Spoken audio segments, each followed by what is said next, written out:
Good afternoon. This hearing of the U.S. Senate Permanent Subcommittee on Investigations will come to order. I want to first thank the witnesses for your time and effort in appearing here today for your testimony.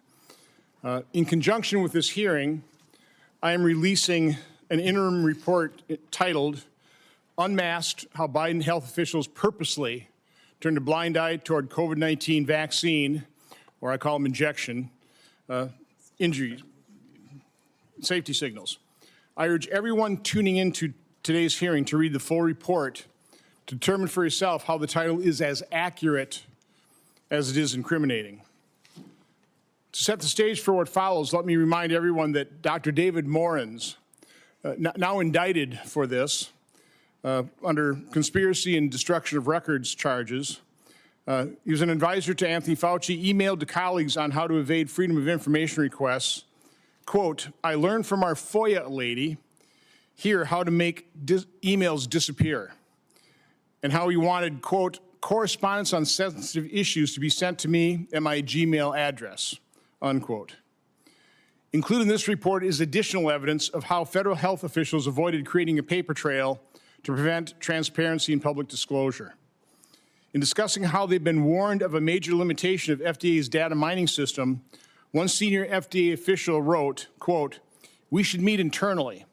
Many considerations not suited to email, unquote.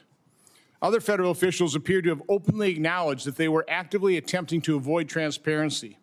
A CDC official discussing the sharing of vaccine safety data stated, quote, I think because of the FOIAs, we may have asked FDA to stop sending these weekly data mining outputs, unquote. In spite of their concerted effort to conceal what they knew, and when they knew it, documents we've retained, thanks to Secretary Kennedy's responsiveness to my subpoena and his commitment to radical transparency, paint a clear picture of an obvious cover-up by federal health officials. Our report shows how FDA officials were warned and fully aware of their safety surveillance system's inability to adjust for a statistical phenomenon called masking, which according to medical researchers occurs when, quote, signals for a vaccine of interest are hidden by presence of other reported vaccines, unquote.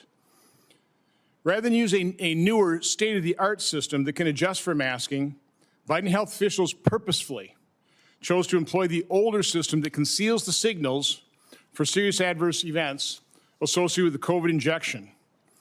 Throughout 2021, FDA officials received multiple analyses from the state-of-the-art system showing statistically significant safety signals for adverse events, but made a conscious decision to ignore that data.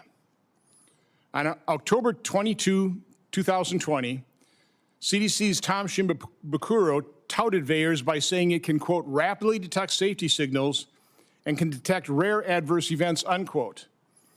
But in an email a year later, when VAERS was reporting worldwide adverse events of 837,595 and 17,619 deaths, Dr. Shimabukuro stated, quote, it's not a database that should be used for serious surveillance and research. And we have up on the screen a chart that I produced almost weekly once I started tracking this. And you'll notice it compares different drugs, adverse events reported, those things, deaths per year.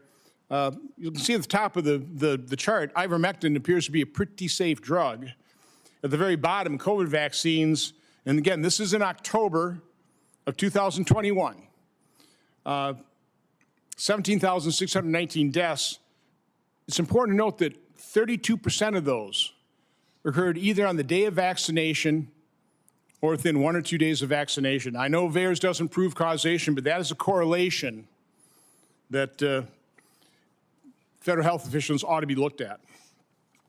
In reaction to the skyrocketing number of deaths and adverse events, other Biden administration and federal health officials were also publicly denigrating VAERS with comments like, quote, falsified VAERS report, potentially misleading VAERS posts, frequently misused by anti-vaccine activists, and, quote, conspiracy theorists, science deniers, and anti-vaccine activists can fill out the form. Now, this is quite honestly contrary to reports in terms of the high percentage that are actually reported by medical professionals. The federal health agencies had to be sued twice before a court finally forced him to disclose the results of the VSafe system, an online self-reporting safety for surveillance system created specifically for the mRNA COVID injections. Here's why they fought so hard to keep that from public view. Of the 10 million people who voluntarily provided information to VSafe, 7.7% sought medical care for COVID injection adverse events, and 25% lost time at work or couldn't perform their daily routine following injection. Even though I wrote 21 letters requesting information on what the agencies were tracking and what they knew about adverse events, I didn't need sophisticated mathematical models to tell me the COVID injection was causing significant harm.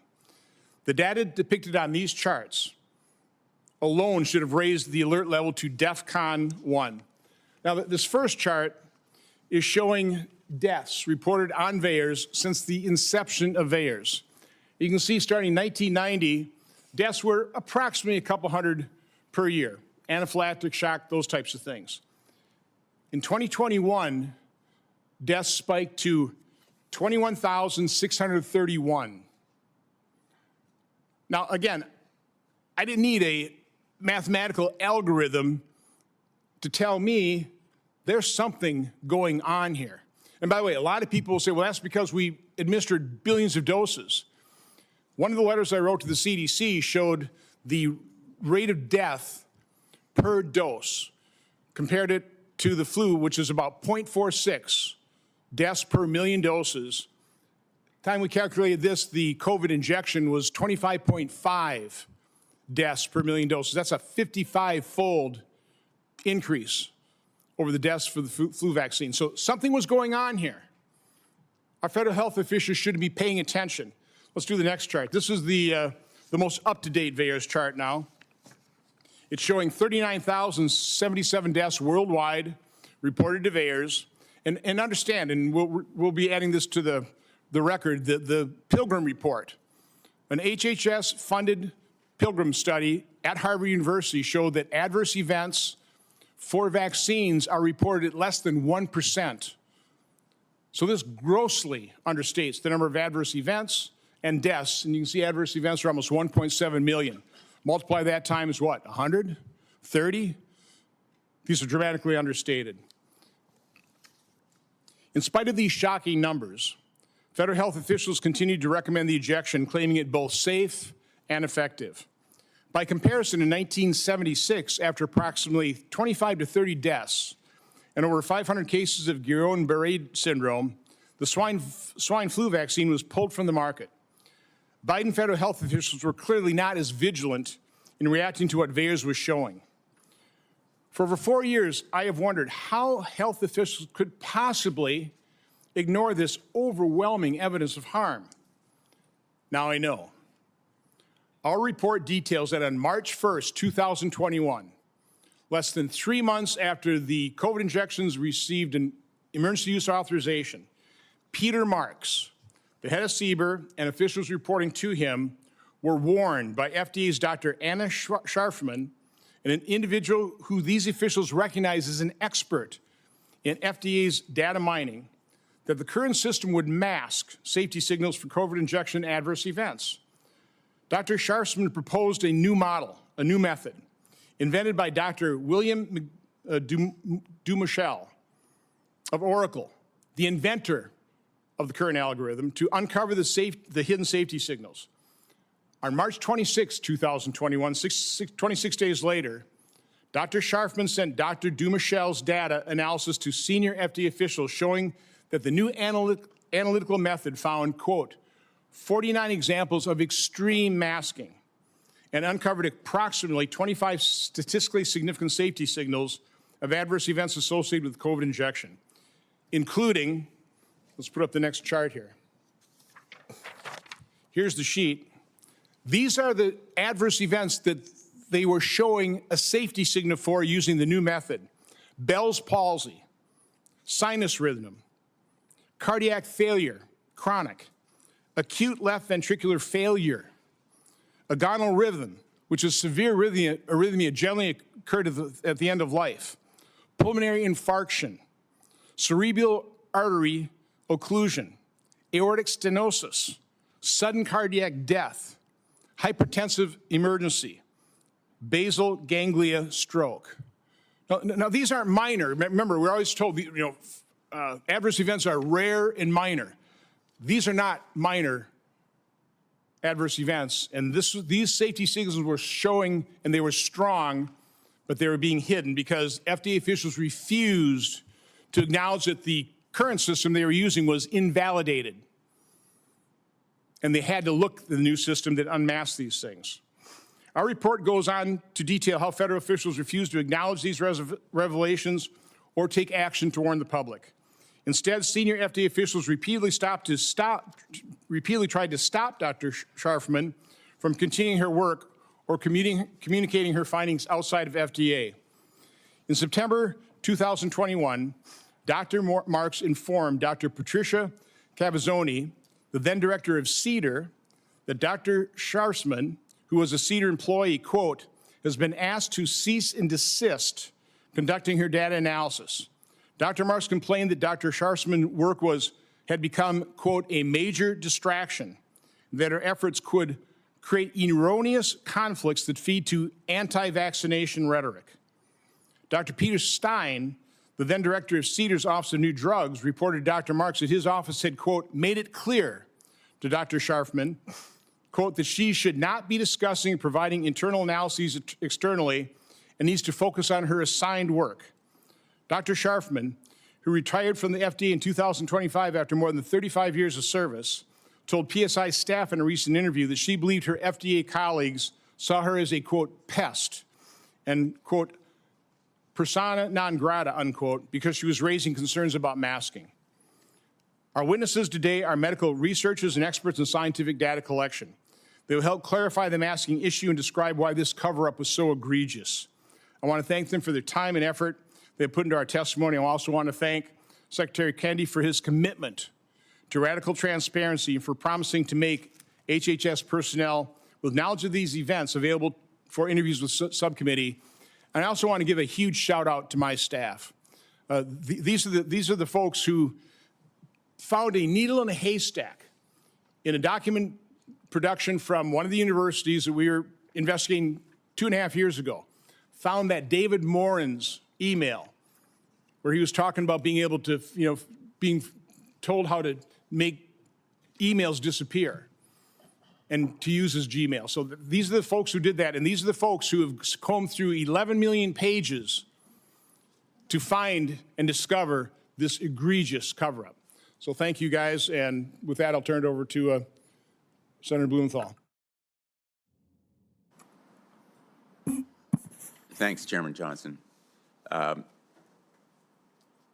Amid everything that's been said, I think we ought to remember what it was like during the height of the COVID pandemic. Literally, the fear, the death, the loss, and then the relief as a result of Operation Warp Speed, which President Trump ordered, in having a vaccine that gave people hope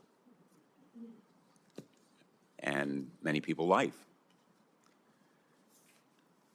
At the same time, none of the relief or hope enabled loved ones to come back. They lost lives, and families had their lives upended, and we can never forget the heroes in our healthcare system who braved COVID in delivering care to people who needed it in hospitals, many of them for weeks, sometimes months.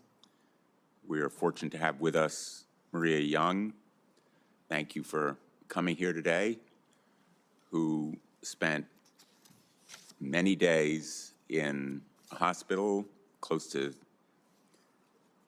70 days in intensive care.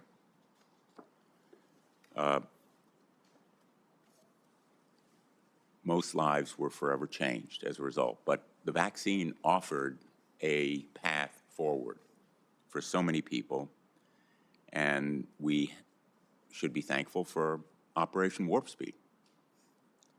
In January 2021, more than 20,000 Americans were dying each week from COVID-19. Between 2020 and 2025, more than 1.2 million Americans lost their lives to COVID-19. That's 1.2 million parents, children, friends, loved ones. And those deaths changed not only their families, but their communities and our nation. Husbands lost wives, parents lost children, and in addition to those who perished, millions were infected and many of them suffered life-changing injuries from the virus. And employers suffered economically, as did our overall economy. And the survivors still bear, many of them still bear the scars of that experience emotionally, if not physically. Years of scientific analysis have shown that COVID-19 vaccines saved lives and prevented serious illnesses like the one that Ms. Young suffered. I don't agree with President Trump on a lot, but I have to give him credit for the work that was done to create COVID-19 vaccines in record time. But instead of talking about the success and remembering the ones we lost, vaccine opponents have turned one of the greatest scientific breakthroughs in our country's history into fodder for political attack. I don't get it. Today's hearing purports to discuss a cover-up of side effects of the COVID-19 vaccine, as if serious flaws in vaccines were purposely ignored.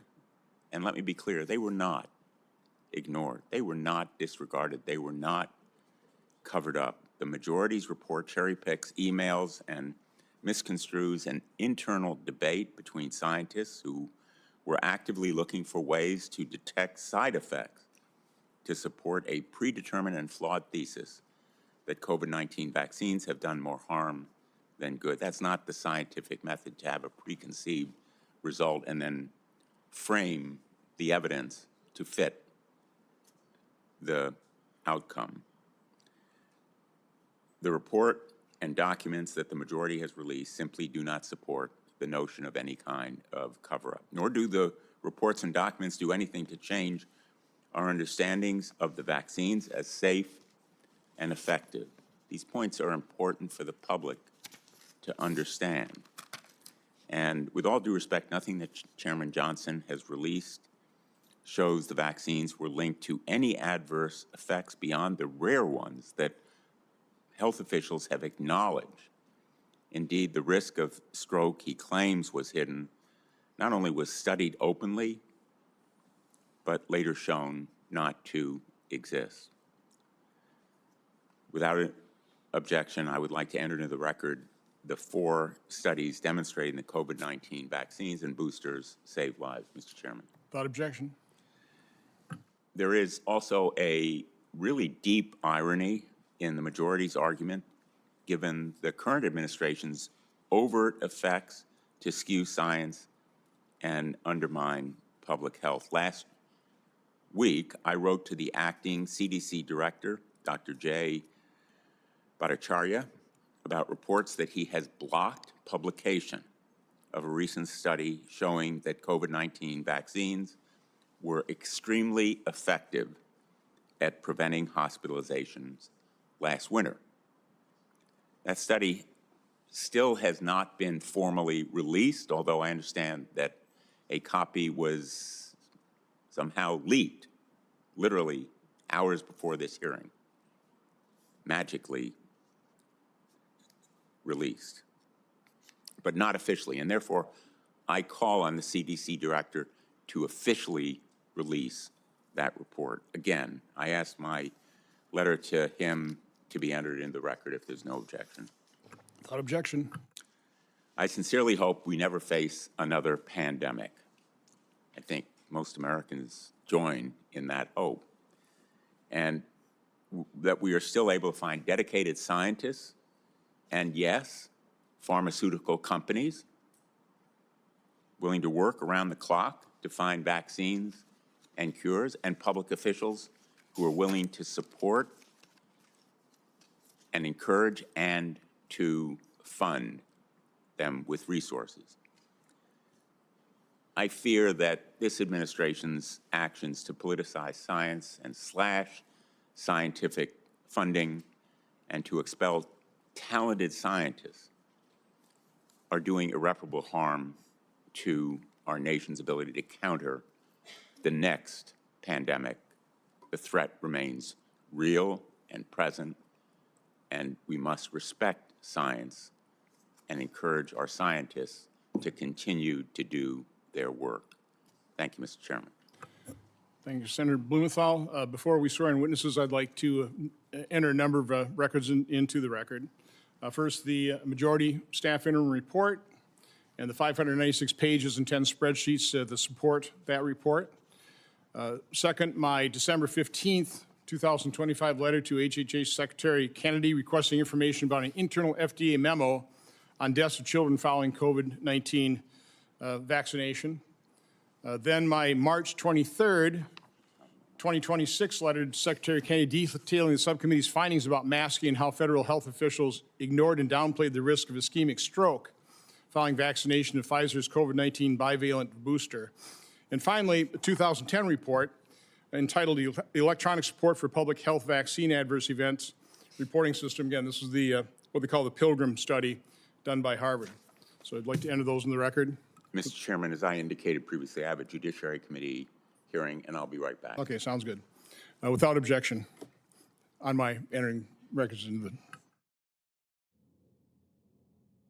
So it is the tradition of this subcommittee to swear in witnesses, so if you all rise and raise your right hand.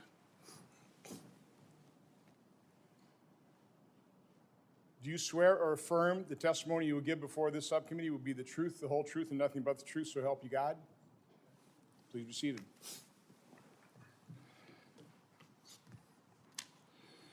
Our first witness is Dr. David Wiseman. Dr. Wiseman is the president of Synekion. Did I get that close? Pretty close. Synekion. There you go. I actually practiced that beforehand, and I still blew it. An R&D company focused on fibrosis and pain. He received his PhD from the University of Manchester and has a background in experimental pathology, pharmacology, and immunology. From 1987 to 94, he worked at Johnson & Johnson, rising to the position of research fellow, leading a program that included pharmacovigilance. Dr. Wiseman has published in numerous top scientific journals, including the Journal of the American College of Surgeons. Dr. Wiseman.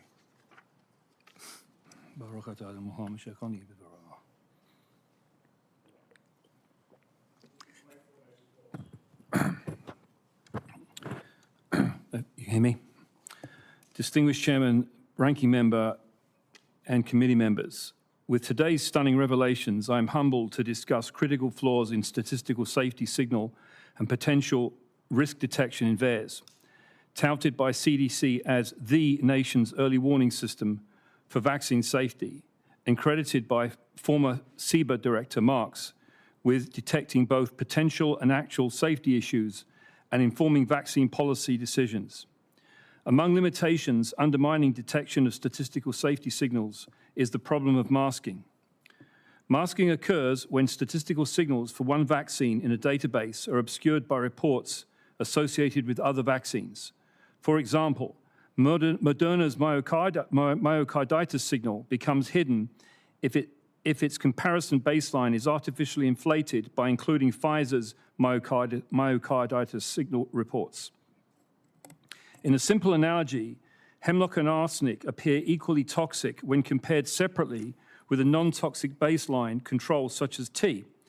However, if hemlock's baseline data include arsenic data, hemlock's signal is drowned out or masked, appearing innocuous. Today's report shows that senior FDA staff were apprised of the masking problem both prior to COVID vaccine rollout and repeatedly by Dr. Anna Schaafman. Dr. Schaafman is a veteran FDA statistician lauded for bringing the empirical Bayesian method into FDA after collaborating with its inventor and developer of the associated Empirica signal software, Oracle's Dr. William Dumichel. Schaafman communicated Dumouchel's findings of extreme masking, including death, myocardial infarction, stroke, and dementia, noting that I am not astonished that FDA's analysis was unable to detect these signals. She repeatedly advised colleagues of Dumouchel's improved procedures, not brand new, they'd been around a while, to address masking in the same Empiricus Signal software used by FDA and commercially available. Nonetheless, officials attempted to contain Dr. Schaafman, asking her to cease and desist. Elsewhere, officials claimed ignorance on how to address masking and that developing solutions exceeded FDA's capabilities, considering it problematic to use a brand new, possibly unvalidated tool in the context of an EUA. FDA had validated methods adaptable to demask signals. In a special data run in the new documents, FDA's Dr. Menschik found a muting trend yet to appear in the record. In the related PRR, or proportional reporting ratio analyses required of them by the VAERS standard operating procedure, CDC somewhat accounted for masking. In 2022, Schaafman and Dumouchel published in the leading journal Drug Safety their masking concerns and the improved method, unmasking hundreds of statistical signals for the COVID vaccines, consistent with my analysis. Despite possessing both software and in-house expertise, regulators failed to implement this solution to correct for masking, a striking failure given the accelerated population scale deployment by Operation Warp Speed of a novel and most complex class of drugs ever, mRNA. Compounding further, CDC considered that its PRR analyses were rendered basically redundant by FDA's Bayesian work, discarding its responsibility to generate these PRRs. Accordingly, the United States lacked a fully functional early warning system at the time of its greatest need. Separately, statistical signals were trivialized by avoiding the terms signal or potential safety signal. These failures are incompatible with the so-called enhanced surveillance required by VAERS standard operating procedures.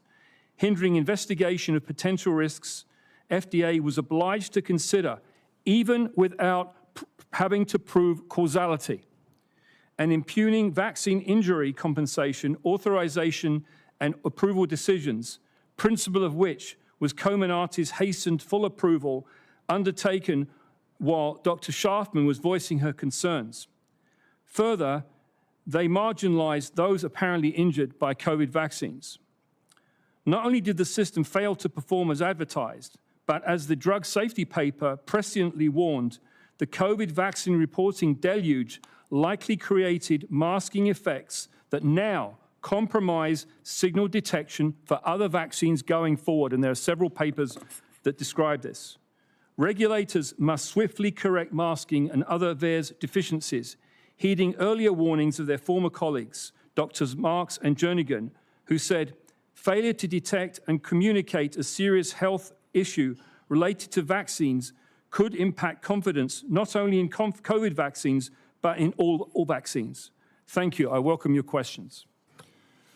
Thank you, Dr. Wiseman. Our next witness is Dr. Karl Jablanowski. Dr. Jablanowski is the Director of Science and Research at Children's Health Defense.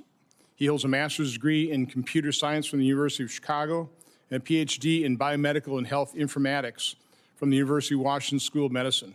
His research focuses on bringing about an end to childhood health epidemics. Dr. Jablanowski. Thank you, Chairman. Pharmacovigilance is absolutely necessary. Our knowledge is limited, even of a vaccine that passes clinical trials of a few thousand very healthy people. We simply do not know what adverse events look like in a diverse, large population until they're administered to a diverse, large population. We had better be watching very closely, which is pharmacovigilance. The vaccines, by honest accounting, were pathetically tested. Pre-EUA, no drug-drug interaction study, no cardiovascular toxicity, central nervous system toxicity, other organ toxicity, blood toxicity, genotoxicity, carcinogenicity. Had they actually turned out to be safe, It would have been serendipitous, a happy accident. Luck is not a pillar of public health. Pharmacovigilance behind closed doors should give everyone pause. It is simply too important to not do it correctly. Lapses can be and were catastrophic. The vigilance heavily depends on three sources of data: the passive surveillance of VAERS, the active surveillance of vSafe, and the VSD, an active system linked to medical records. vSafe was designed to collect inconsequential data. One of the first papers to publish it was a mortality and adverse event study. The only figure in the entire paper was a time series comparison for both Moderna and Pfizer, for both dose 1 and dose 2 of adverse events no one cares about: injection site pain, fatigue, headache, myalgia, chills, and joint pain. Dr. Renata Engler is distinguished in the study of vaccine-induced myocarditis among U.S. military, with 4 publications on the smallpox vaccine. On the CDC not including myocarditis in vSafe, she asked, "If you do not ask, you will not see it. But does that mean it does not exist?" Within 50 days of that meeting, Dr. Engler would start adding 4 more publications on COVID-19 vaccine-associated myocarditis. The CDC already had in hand Israel's slides. The vSafe system had 10 million volunteers. About 1/3 entered free text. Perhaps there is some horror found in the 366 individuals who typed in myocarditis, a condition requiring medical diagnosis. That is amplified by the nearly 50,000 people who typed in chest pain. The Vaccine Safety Data Link is a collection of 13 healthcare organizations covering 15.5 million people. It can detect safety issues within a few weeks. Most frequently used is rapid cycle analysis, which can miss delayed onset events. Better and timely options, like the vaccinated versus unvaccinated or pre-post, is rarely used. And they would need the well-practiced extra step of considering differences in healthcare-seeking behavior. By the time the CDC's webpage was updated to warn of inflammation of the heart, 313 million doses were administered to 173 million people. I do not see vigilance at work. With VAERS, the CDC chose to ignore its own standard operating procedure and not run proportional reporting ratios in favor of the FDA's, what Walensky calls more robust and Shimabukuro calls the gold standard. VAERS had been grossly underreported for the first 30 years, maxing out at 58,000 reports. In its 31st year alone, VAERS logged 18 times that number. Because of this disproportionality, the FDA's disproportionality analysis was washed out. Since both vaccines were of the same platform and same adverse events, the comparison was muted. This isn't a blind spot. The FDA was completely blind to adverse events, and the CDC wasn't even looking. There was a savior in the ranks of the FDA who correctly identified the problem, appropriately worked with the inventor of EB data mining to create a solution, communicated the fix to everyone who would listen. The problem is, no one listened. Luck was not on our side. The CDC failed to look. The FDA failed to fix a broken system that the CDC touted as the gold standard. The HHS failed to protect us, especially after our freedom of choice was assaulted by the president threatening us all with, "Our patience is wearing thin." FOIA evasion was well practiced and discovered, obviously, not through a FOIA. Simply put, during the largest pharmaceutical rollout in human history, pharmacovigilance did not exist. That is the betrayal of our time, so vast that we cannot even count its casualties. Thank you, Dr. Jablonski. Our final witness is Ms. Maria Young. Ms. Young will discuss her severe COVID-19 illness and how she spent more than 4 months in the hospital, most of that time in the intensive care unit. During her treatment at Johns Hopkins, she was placed on a ventilator and life support. And Ms. Young, welcome here, and I'm glad you're looking well.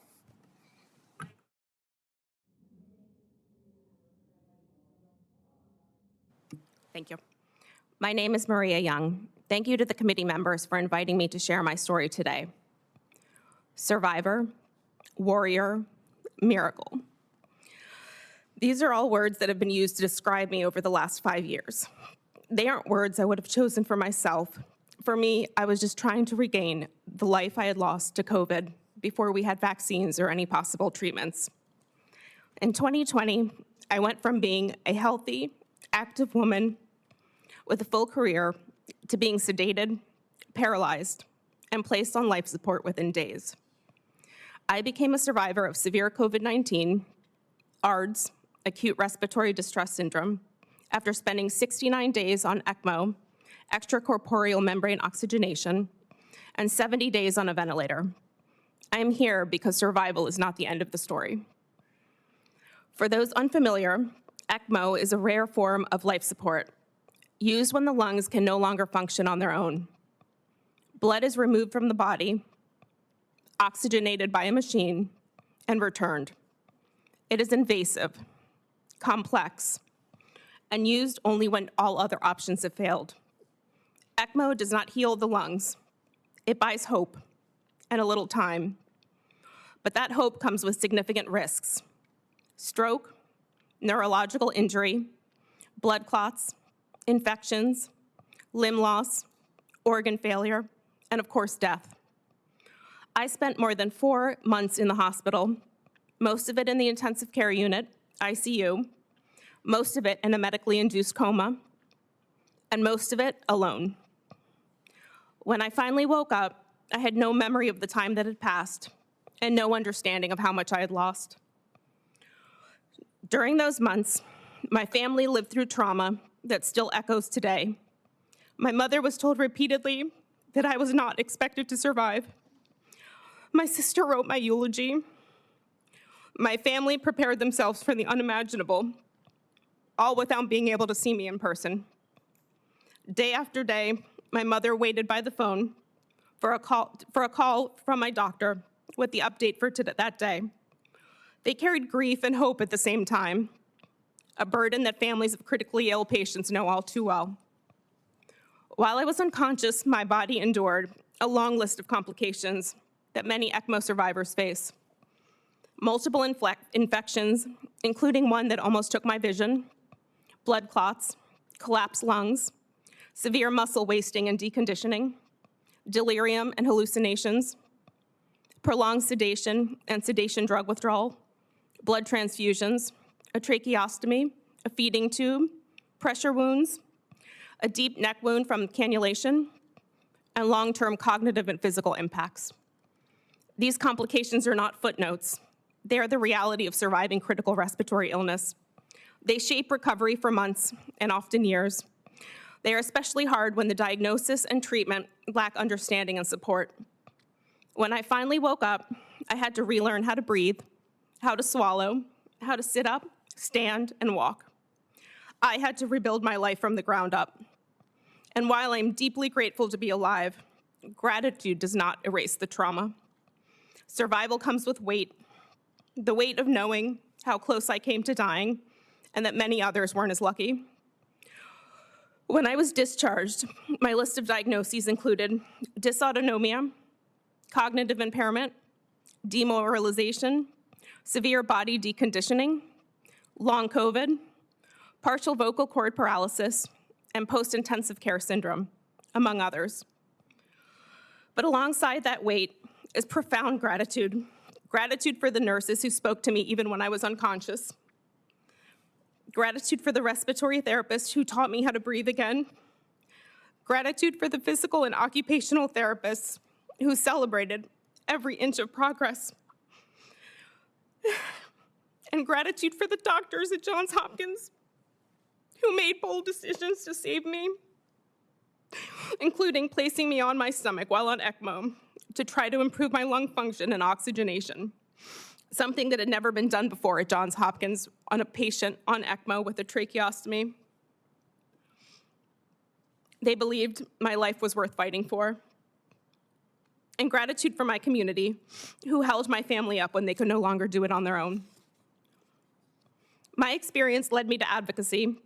Over the last several years, I've connected with hundreds of survivors, people living with long COVID, families, who lost loved ones to COVID-19 or while on ECMO, and ECMO survivors who carry scars both visible and invisible. These communities are full of people who fought for their lives or for their loved ones' lives, and emerged in a world that often moved on without them, many feeling abandoned by systems not built for long-term recovery, by insurance structures that don't recognize the complexity of post-ICU life, and by a public narrative that treats survival as the end of the story. My work is to make sure they are seen, heard, and supported. That's why I stay up to date on my COVID boosters and other vaccinations. I also continue advocacy with organizations like Vaccinate Your Family to share my story through them, through my personal connections, and encourage everyone to continue to get vaccinated against COVID-19 and other diseases in the hopes of helping people avoid the same traumatic experience I and my family went through or worse. Survival should not be followed by fear. It should be followed by support, protection, and a chance to rebuild a life with dignity. Thank you for your time. Thank you for sharing your story, Ms. Young. I would love to connect you with Brianne Dressen. Many of the things you said are exact same words I've heard from the COVID injection injured. These people were healthy, they were active, now they're permanently disabled. When I first met them, held our first event in Milwaukee, all they wanted was to be seen, heard, and believed. That was their third. Seen, heard, and believed so they could get treatment. They still can't get treatment because they are not being acknowledged. I want to, once I introduce this video, I want to start my Q&A with a 1-minute video. But to set it up, this is a video of recordings of Zoom calls between the vaccine injured. And by the way, React 19, I think I read, they've got something like 40,000 active members. They probably would have more if Facebook hadn't been shutting down their support groups, leading to suicides among those, lack of that support. But this is actually a note in terms of what this video describes here from Brianne Dressen.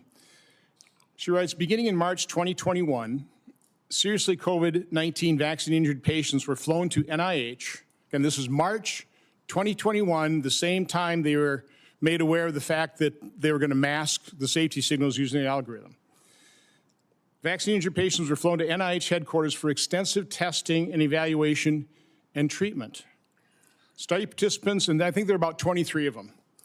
Study participants received credible diagnoses, including, quote, post-vaccination neuropathy. Again, they were diagnosed as vaccine injured. And specialized treatments the participants say saved their lives. They were incredibly grateful that the NIH, people like Dr. Nath, were paying attention to them and treating them and improving their severe injuries. That same month, NIH researchers began promising participants that the study and their injuries would be made public. And apparently the email where that promise was made was also copied to Peter Marks and acting FDA Commissioner Janet Woodcock. The NIH then asked participants to remain quiet, say nothing, until they disclosed the study themselves. They complied.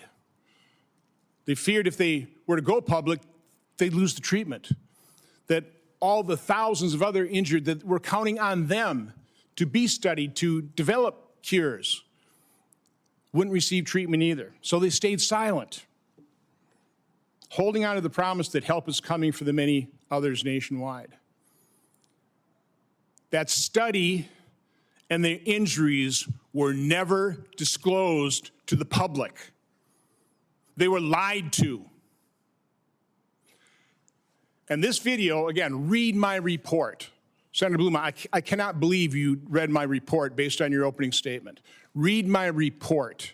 It is irrefutable. But the video is of Peter Marks, head of CBER, the man who was notified on March 1st, 2021, that the safety surveillance system that they were going to use to detect those rare and mild safety signals was invalid. It was going to mask those. It was going to hide those very safety signals. Again, 26 days later, a state-of-the-art system showed 25 safety signals, and I read how severe those adverse events were. But just listen to what Peter Marks, with the knowledge that he was treating vaccine-injured injuries, and they weren't mild injuries. These were life-threatening injuries. These were total disability type of injuries. So he knew it. He was treating them. He knew that his safety surveillance system was masking these signals. They lied to them. Listen to what Peter Marks had to say. This is about a minute-long video.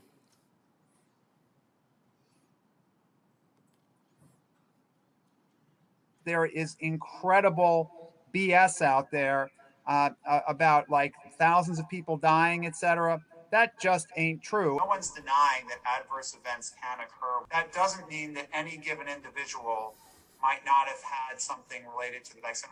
I'm not denying anything. The issue is that the number of cases have not risen to a number that leads to a clear differentiation that it's a signal. There's not a clear signal. It just says that we don't have a signal. We continue to query the various databases. The large databases still have not seen a signal. You couldn't really tell. You just couldn't tell whether there was a signal or not. It's something that's been reported, but not as something that is clearly vaccine related. You guys know we exist. We know that you know that we exist, but the public doesn't think that you guys know that we exist. That was Brianne Dressen at the very end there. Again, they were pleading with the officials at the FDA, NIH, that knew they were severely injured by the vaccine, counting on them to make that public, to study their results so that others could get treated.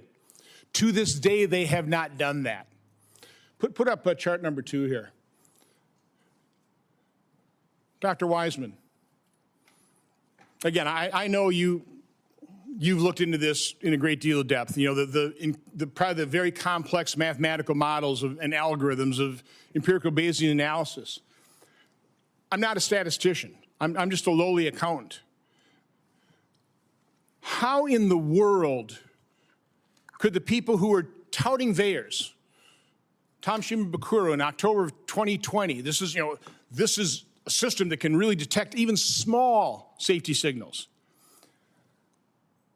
They had to hire the contractor that was putting VAERS, the VAERS reports into VAERS. They had to hire thousands of more people because of the overwhelming numbers of reports. Did you need a fancy statistical algorithm to tell you that something was going wrong here with these injections? Yeah, clearly there's some big alarm bells that are going off there. But I do want to point out that, one of the criticisms of VAERS is that, that stimulated reporting and anyone can report and all that sort of thing. The point about these disproportionality analyses is that it actually removes that from the equation because of the way the mathematics are done. So obviously there's red flags in that sort of chart that you're showing there. But the key point about these disproportionality analyses, the Bayesian data mining, the PRR, and others, is that it actually removes that from the equation because of the niceties of how the mathematics are done. So that's really important. So in the list of 49 events that you've listed there, these are all showing signals for the Bayesian data mining, and also not only that, in the PRR method, which is masked. They're showing signals. So whichever way you look at it, there's signals. And the key point, Senator, is that for the purposes of the EUA, the FDA will require to consider not only actual proven risks, but potential risks. And potential risks are represented by signals without necessarily having to prove causality. But in all the decisions, the law is very clear. It says that FDA has to consider actual and potential risks. And by hiding the potential risks in the various ways that you've described, the public were deprived of this knowledge, the doctors were deprived of the knowledge, the ACIP and the VRBAC committees were deprived of this knowledge. So every way you look at it, there's a problem. So again, so my sophisticated mathematical model, when people push back on this, well, yeah, Senator, it's because we had billions of doses. So we calculated deaths per million doses, compared that to the flu. Again, that's disproportionate, right? Disproportionality. So flu averaged about 0.46 deaths per million. When we did the calculations, 25.5. That's pretty disproportionate to me. Throw Right. on, combine it with that. Again, you don't need, they didn't need. Well, And again, then they had the vaccine injured in front of them. They were treating them. They are diagnosing them, not with mild, but with life-threatening injuries. Dr. Jablonski, how do you answer that? Several years ago, Dr. Brian Hooker and I did an analysis of VAERS when we tried to pinpoint when enough VAERS reports had existed to identify myocarditis. And that dates all the way back to the week of February 19th of 2021, which is well before even Israel contacts the CDC saying, we're seeing a whole lot of myocarditis. We want to speak with a relevant expert at CDC. It is way before anyone in the United States that the CDC admitted to them on May 28th. Okay. They didn't start the clock right away, so I'll yield to my ranking member now.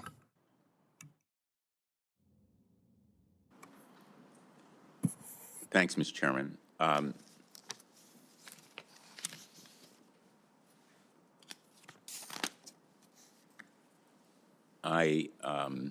would like to enter into the record a 2024 study from FDA and CMS, which concluded that there was, quote, no statistically significant association between either mRNA vaccine and stroke. I'd also like to enter into the record a letter from the American Heart Association stating that there is a, quote, substantially elevated risk of stroke from COVID-19 infection. If there's no objection, Mr. Chairman. Without objection. There's no clear, let alone convincing evidence that COVID-19 vaccines have caused adverse effects beyond the rare ones that public health officials have acknowledged.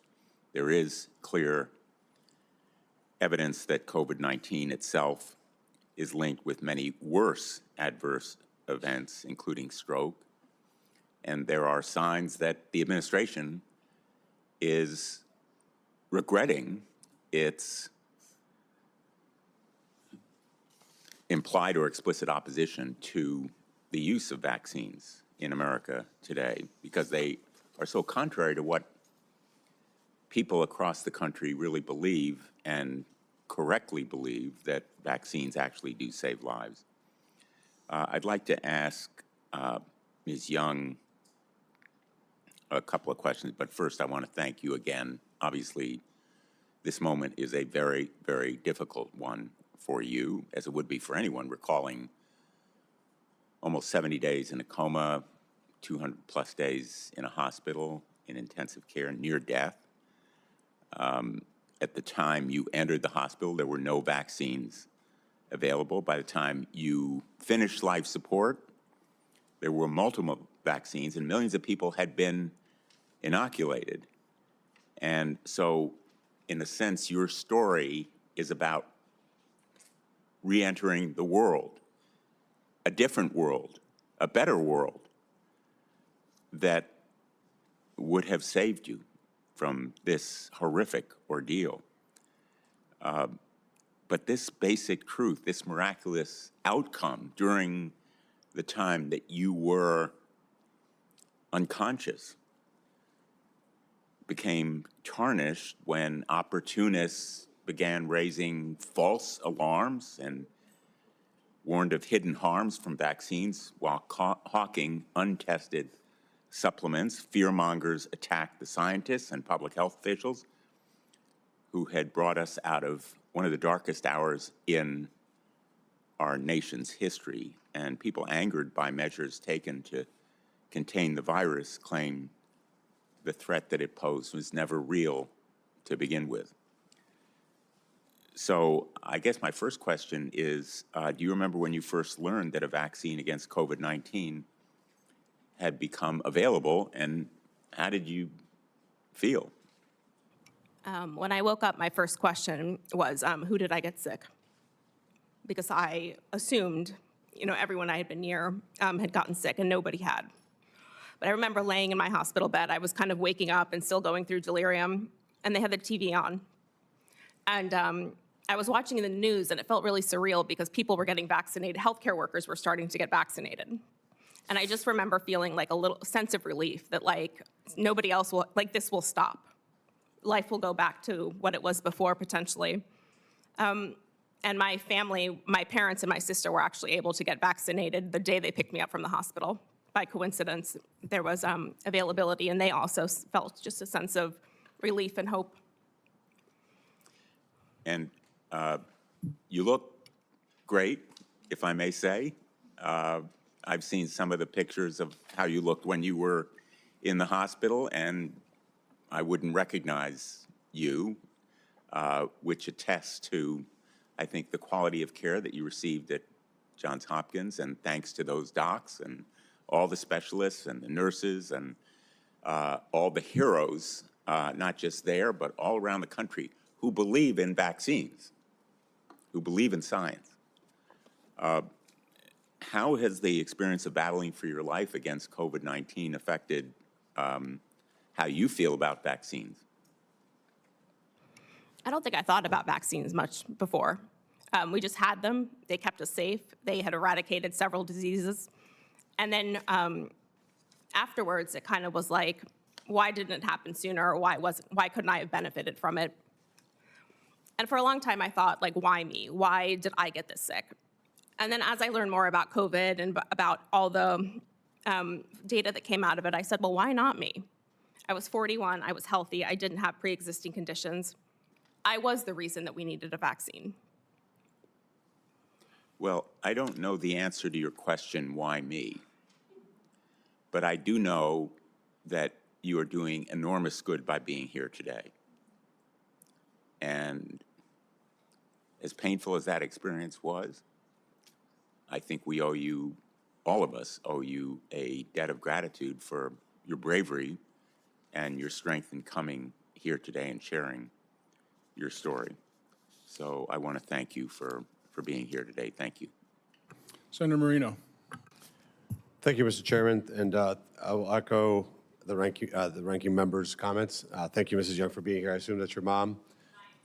Friend, okay. I got in trouble. My wife's back there going, don't ever say stuff like that. But, well, I can see the pain is with you and your family, and I'm sure you're never going to forget what that was like, and thank you for being here, and thank you for sharing your story. I think sometimes when we have this conversation about what happened during COVID, and I think the ranking member said, remember what it was like. And I do remember what it was like, and quite frankly, the government did a lot of good. I think certainly in your case, the vaccine helped you, but the government did tremendous things that were very, very bad. For example, in my home state of Ohio, we had a health director that recommended that we shut down schools. And those schools were shut down for 18 months. And we know now that under 18, you really didn't have much of an effect from COVID. There were 0 deaths in that category. And yet we destroyed the lives of those kids. I think we can trace back to that day the youth violence problem that we have today. We had people that were totally disconnected, including my youngest son, who spent his senior year in college taking classes remotely. And I can tell you, he didn't learn anything because there was no interaction with kids. And that's a college, somebody's senior year in college. You think about some of the important grades like 9th grade that are critical, 3rd grade that you need that socialization skill, 8th grade where you're going to graduate into high school. We just robbed those kids.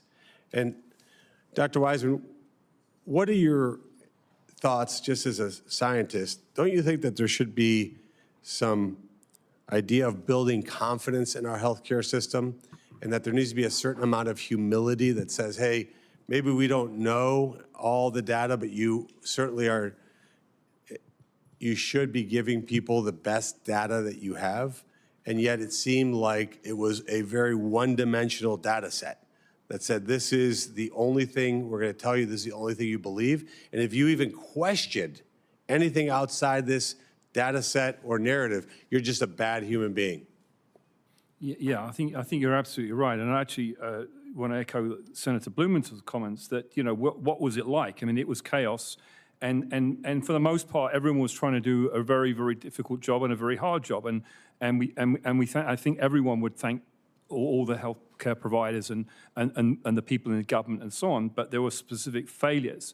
And you know, the testimony we heard was very compelling. And as someone who's been an advocate for patients with chronic conditions that are ignored and so on, I definitely empathize with the comments that we heard. But the thing that echoed with me a moment ago was that why me? And the why me that happened to me that answers your question, Senator, is that I hadn't thought about vaccines. I'd taken all the usual vaccines, so had my family. I had no history with doing any work with vaccines. And for a curious set of circumstances, I got involved in analyzing hydroxychloroquine data, which I wasn't very impressed with, frankly. But I found an error in one of the key studies that was used to close down hydroxychloroquine. And I argue with the authors, Boulware, in Minnesota, to give me the data that was missing, that I discovered was missing. They gave me the data. And those data showed, when you plugged them in, that there was actually an effect of hydroxychloroquine. That was one of the 2 studies that closed down hydroxychloroquine. When I tried to get that published in the New England Journal of Medicine in January 2021, when thousands of people were dying, as Senator Blumenthal correctly described, okay, the response that I got from the New England Journal of Medicine was, well, we don't think this is going to be of very much interest to any one of our readers. And at that point, I said, there's a really big problem here. So Because again, there was a narrative, and if you even questioned this narrative, you were Right. somehow a bad human being. I was but let's remind also what happened. You had a scenario where we have a lot of people on the other side of the aisle that like to say President Trump's an authoritarian. President Trump hasn't threatened to fire employees for companies or military members who refuse to have sovereignty over their bodies. Under Biden, 9,000 members of the military were dismissed because they refused to put an experimental vaccine into their bodies.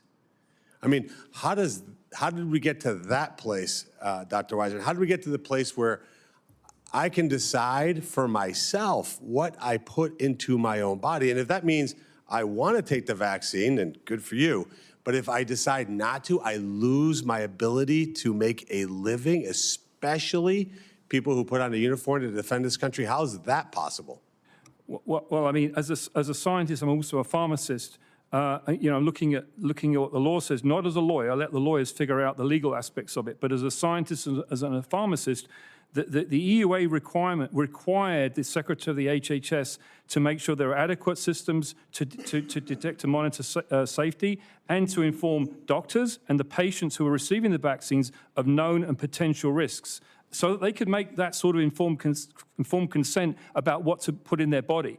And according to the findings of Senator Johnson and his staff, they were effectively deprived of that because the safety systems that were designed and advertised as you know, detecting safety issues were not working. They were not working. The early warning system was turned off, and the problem still exists going forward for all vaccines. We want vaccine confidence. I agree with the lady over here. We want confidence in vaccines, but based on Dr. Sharfman's paper and other papers, going forward, there's a problem with using these systems unless they are corrected. So we have to have humility, Senator. You're absolutely right. We have to have the ability that people have all the right decisions, all the right information to make the decisions so they can do exactly what you've described. And isn't it okay just to say, hey, look, this was a tough time. It's a tough history of the country. We had a lot of horrible situations going on, and we made mistakes, and just acknowledge that there's mistakes. In my mind,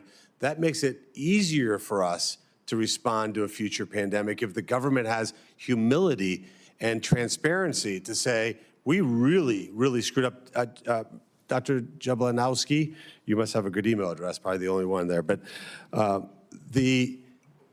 Briefly, talk about what was the effect that somebody like Dr. Amy Acton in Ohio recommending schools to be closed, forcing children to be vaccinated, and by the way, bribing kids to get vaccinated by giving them money. So the state of Ohio is giving kids money and rewards if they got vaccinated. What's the long-term effects you think of a policy like that on children, which I know you care a lot about? There are many long-term effects, certainly social and educational, but the one that sticks out to me the most is the lesson that we are teaching the next generation. Bodily autonomy, as you pointed out, it's our basic unit of liberty. I honestly, unfortunately, believe we live in a country that we could not have founded because we do not believe we have bodily autonomy. If we did, on September 9th, 2021, when Joe Biden, threatened us all with our patience is wearing thin, stated the obvious, that this is not about freedom or personal choice, declared the vaccines to be safe, and described a pandemic of the unvaccinated, he wouldn't have been in office in the next day. But he is. He was. And on your point of humility of the situation, I think that is the perfect word, because the then Secretary of HHS could have changed history with one word. He could have summoned the greatest army of statisticians and mathematicians and data scientists ever assembled under one topic with one word. That word was help. Please help.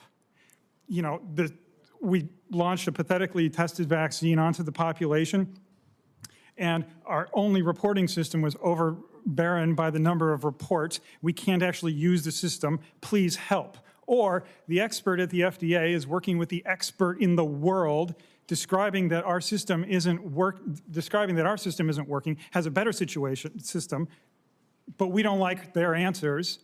Please help. It would have saved a lot. Thank you, Mr. Senator Chairman. Hawley. Thank you very much, Mr. Chairman. Thanks to all of the witnesses for being here. Dr. Wiseman, if I could just start with you. It seems pretty clear to me, based on the testimony that we've heard today, based on the investigation that this committee has done and what we've learned over the last 2 years, that what we saw during COVID wasn't so much a public health campaign as it was a profit machine. A profit machine for the big pharma companies who made billions and billions of dollars off of a vaccine that they did not adequately test, about which they did not adequately disclose health risks.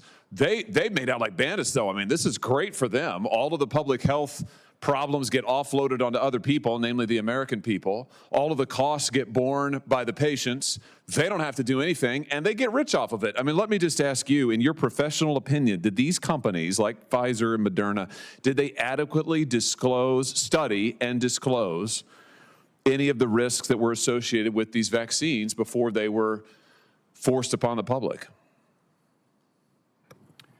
Well, I think there was a lot of collaboration, and it was stated openly. The government, the FDA, the CDC were working very closely with the drug companies. So this wasn't a normal sort of development of drugs that we see in history. So a lot of the stuff that the companies were sort of got away with it, as it were, was with the consent of FDA, who generously interpreted regulations concerning certain types of testing, genotoxicity or lipid nanoparticle testing or biodistribution or whatever it is. And in one of the attachments in my testimony, there's 248 questions that detail that very specifically. So while the drug companies ultimately are responsible for their product, maybe they should have taken the view of, well, even if the government says we can get away with it, we're not going to. So there were clearly things that they knew, and they over generously interpreted cancer studies, genotoxicity studies, biodistribution studies. And in the particular case of Pfizer, there was the very egregious non-disclosure of a particular sequence in the plasmid that was used to manufacture the product of particular sequences that derived from an SV40 virus. It wasn't the whole virus, there were particular sequences in that. But they specifically in FOIA requests that we've had from different countries, Pfizer chose not to disclose those sequences, a very significant I think, abuse of public trust, given that they had this sweetheart of a deal, all the marketing was done for them by the government. That is a particularly egregious example. Let me just ask you if you've encountered other instances where adverse event data was downplayed or disregarded or even outright concealed by either the manufacturers or public health authorities in a way that had the effect of protecting corporate interests over patient safety. You mean outside of COVID? No, in the COVID context. I mean, you've named a couple. Are there others that we should be aware of? I mean, I think everything, it's all to, the question is, even though we've been discussing the Bayesian data mining that the FDA conducted, we don't know what systems the Pfizer and Moderna were using. They also have a responsibility for pharmacovigilance. So I think a valid question is to ask, what were they finding? What systems were they using? Were they adequately an understanding of the limitations of those systems, and to what extent were they reporting them to the government? So I can't give you more specific examples than what we've already seen. What reforms would you recommend Congress pursue to ensure that this sort of future public health emergency, that in cases like this that we saw in COVID, that pharmaceutical companies, private companies are held accountable for adverse events? They're not getting the sweetheart deal that you've been describing. Well, I think there has to be a greater separation between the government and the pharmaceutical companies, understanding that it was an emergency situation. There had to be an element of collaboration. So there is something there, but there has to be some separation. But going forward, specifically for in the subject matter of what we're discussing today, there are some major reforms of VAERS that have to take place. In terms of making sure that data is properly collected. There's a person called Albert Benavides who's done a great job at documenting that. The companies should be required to be using the modified Bayesian methods. The PRR methods should also be used with caveats. And there has to be adequate oversight of exactly how these signals are going to be implemented or understood. The VSD, there was also, actually to your earlier question, again, this was a VSD issue that they actually had seen signals for myocardial infarction and venous thromboembolism in May of 2022, but they didn't report them in the public domain until about a year later. So that was a concealment, but again, that was on the part of the VSD program, not specifically the manufacturers. So there's a whole slew of things that have to happen in terms of how we analyze data. The senator mentioned making sure that we actually get rates of adverse events that are based on actual usage, which we could have done in the earlier part of the COVID vaccine. We could have done that. And I did that analysis together with Dr. Getsko from the Hebrew University, and we normalized it the right way. We sent that to Dr. Evans, who was the father of the PRR method, that's equivalent to the Dr. Dumichel. And that moment when we sent that to him in England, he just closed down on us.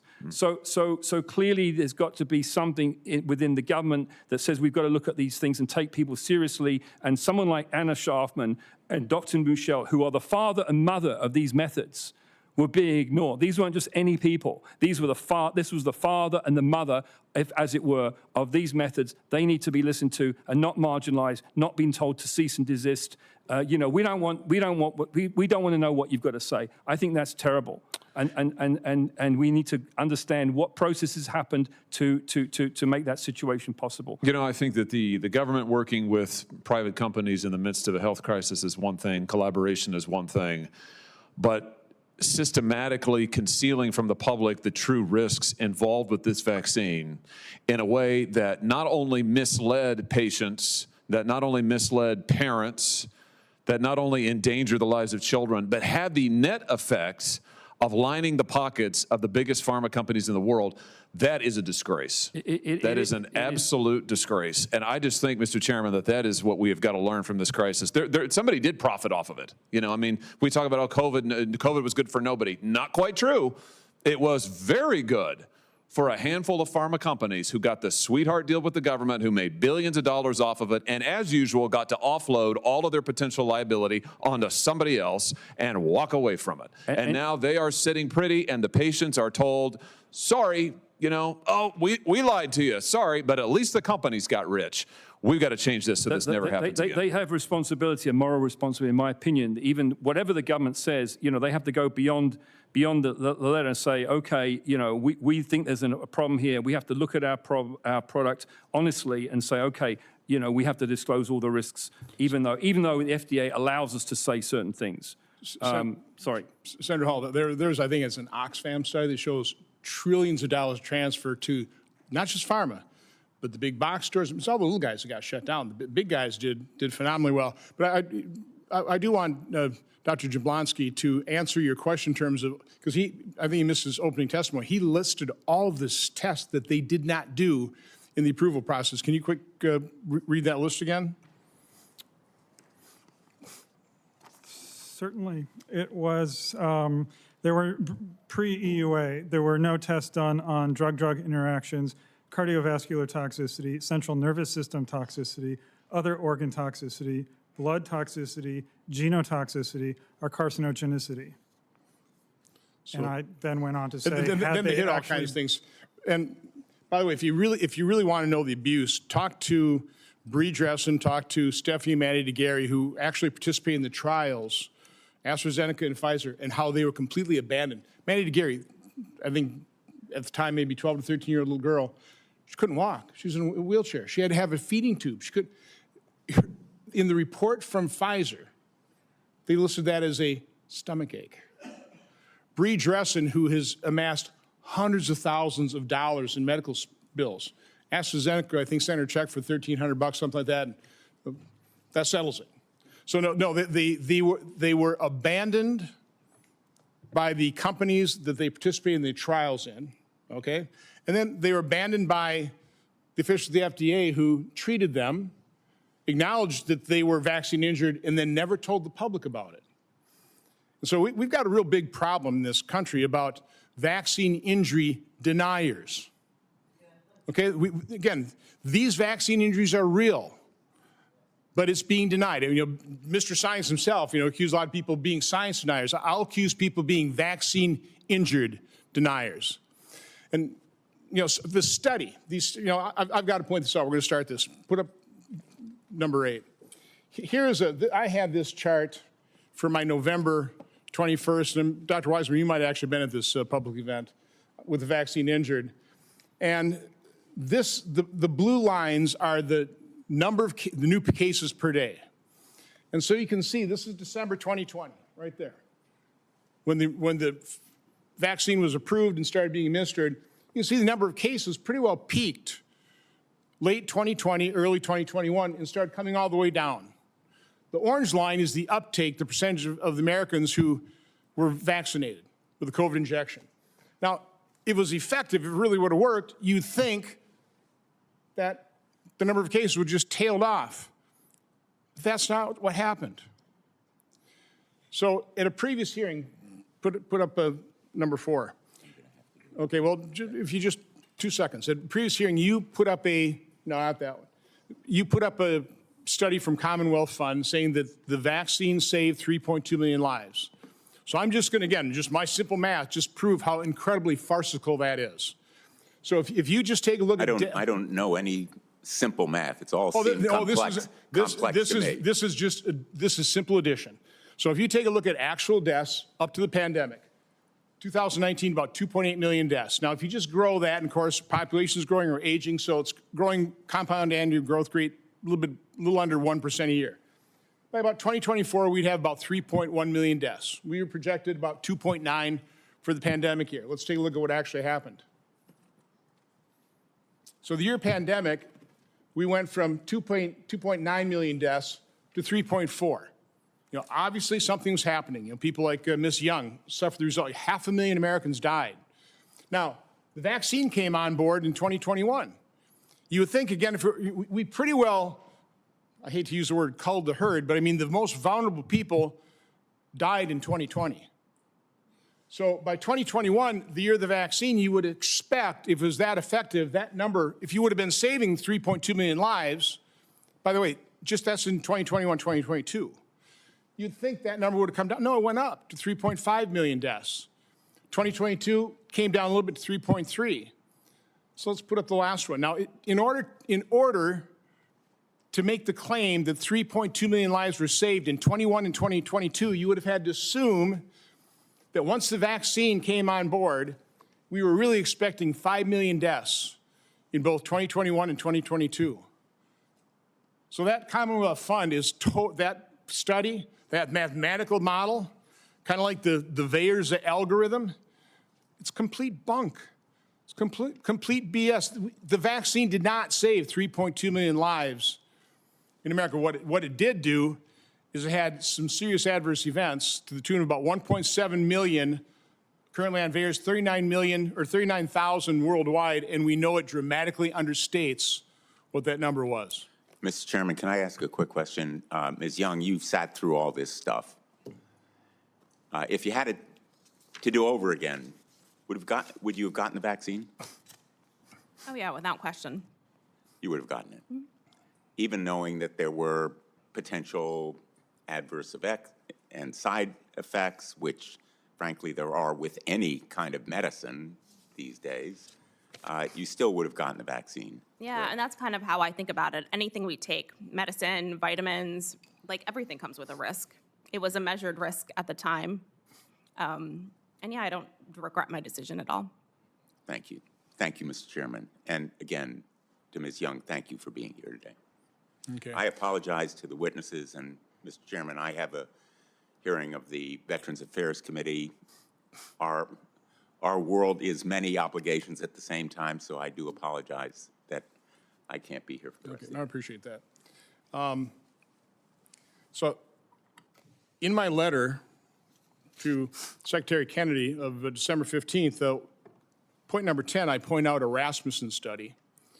Again, this is a poll of all the American people that showed that 28% of the American public believe they personally knew somebody whose death may have been caused by the COVID injection. 28%. That same poll said that about 48% of Americans agree, quote, that there are legitimate reasons to be concerned about the safety of the COVID-19 vaccines. Again, doesn't prove causation, but this is what people experienced in the American public. This is what they saw. Now, Peter Marks and everybody else saying safe and effective, but what the public saw, and I saw this with people I knew, very serious side effects, including one person I think died. Now, a lot of people didn't want to admit it. Their loved ones who encouraged them to get that shot didn't want to admit that maybe that's what killed them. I never asked the question. I always had the suspicion with like 28% of the other American population. Dr. Jablonski, you talked about V-Safe. Talk a little bit about what it showed and what it didn't show. I mean, what it was trying to track. And again, the adverse events, as you said in your testimony, the things that nobody really cared that much about. It's the small stuff. It wasn't deaths, it wasn't myocarditis, but just talk a little bit about that. Right. So the V-Safe system was designed to actually pick up subclinical findings, which in theory would be good.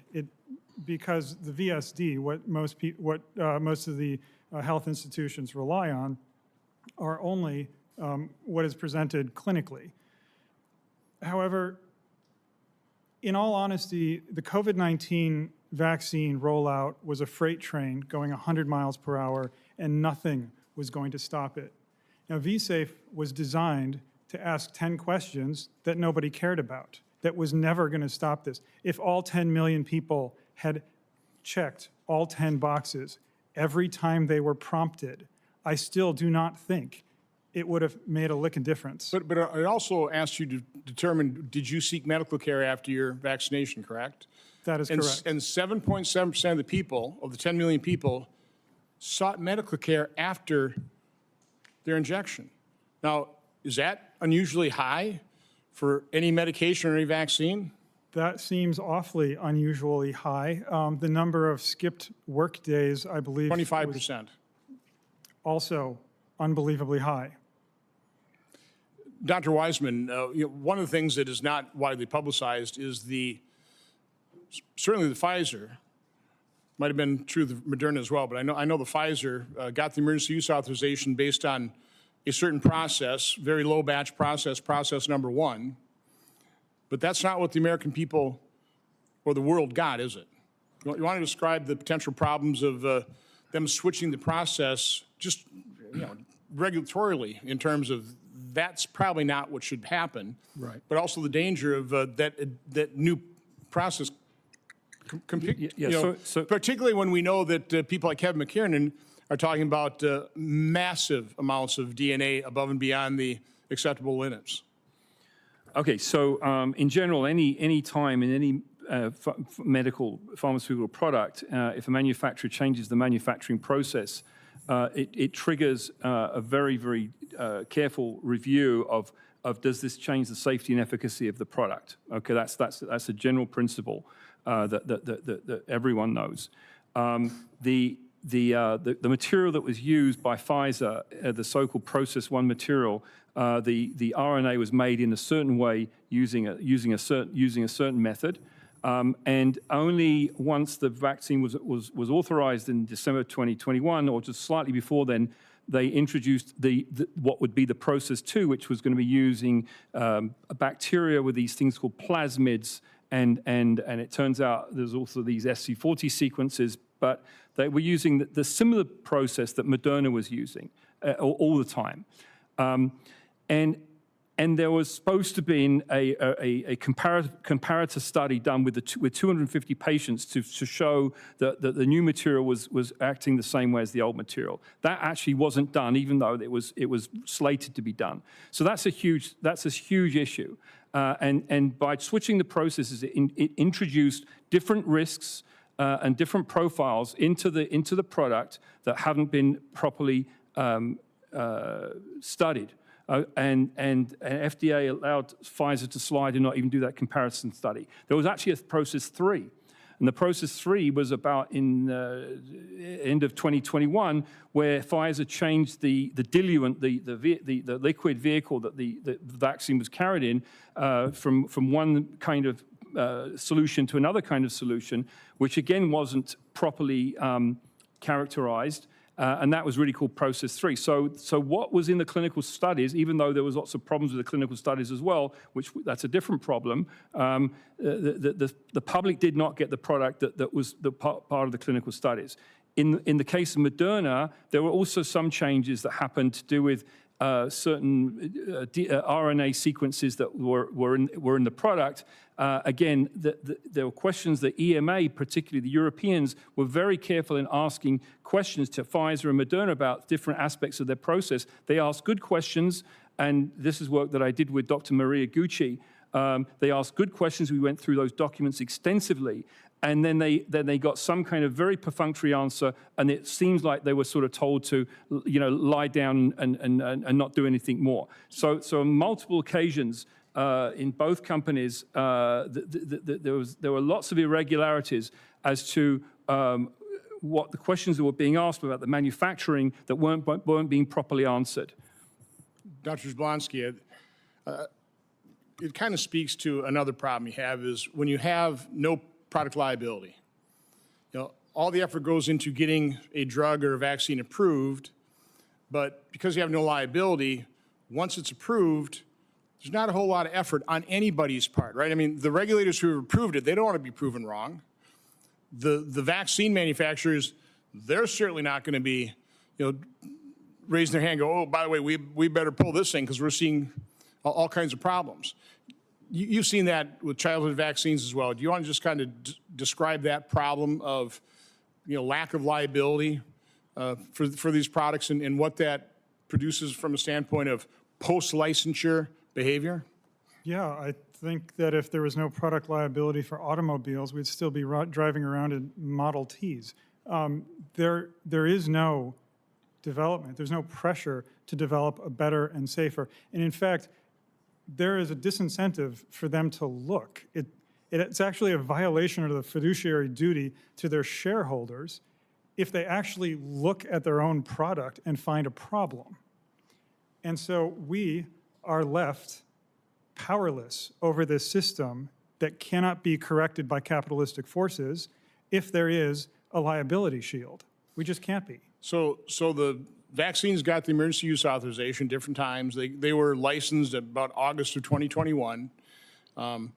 Again, I was looking at VAERS early on. I remember a conversation I had with Francis Collins at the end of April when there were about 2,900 deaths reporting on VAERS. 46% of those, because we were administering to elderly, the frailer individuals.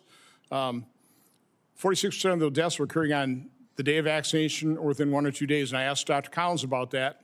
So, Senator, we've identified 6 cases where we've proved causation between the Johnson & Johnson vaccine and women of childbearing age. We said in terms of the other 2,900, Senator, people die. So I'll close out with that thought in terms of the incentives or the lack of incentives for the companies, the regulators who approve these things to rigorously follow them for safety problems, because they don't want to admit they were wrong in approving them in the first place.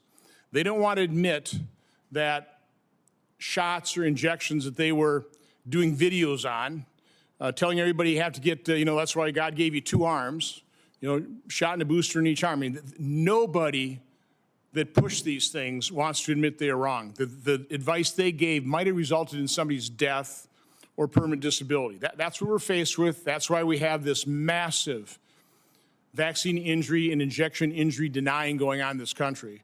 And I can tell you from my standpoint, I'm not giving up. I'm not caving to the vaccine deniers. I'm not caving to the ridicule and vilification. I think my next hearing on this will probably bring in the injection injured.